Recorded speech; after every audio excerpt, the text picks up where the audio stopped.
Hello guys, welcome back to another video. Today I'm going to show you how to replace your wipers. So my wipers are no more good, so I thought let's change it. So I just bought this wiper reflex brand from Canadian Tire. So I have Honda Civic 2008. So both the wipers have different sizes. One is 26 inches and another one is 22 inches. So I'm gonna show you how to replace it. Let's start. So this is my new wiper, so this is my old, so I'm gonna pull it up, just pull it down a little bit.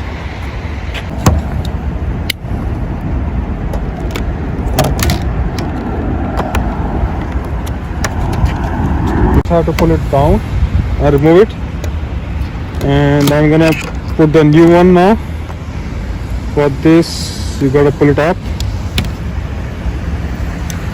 Pull it up.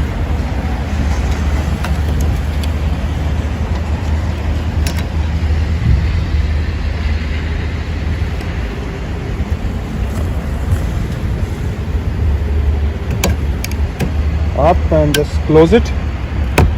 Here it is. So that's the driver's side, and same way you have to change the other side. Thank you very much.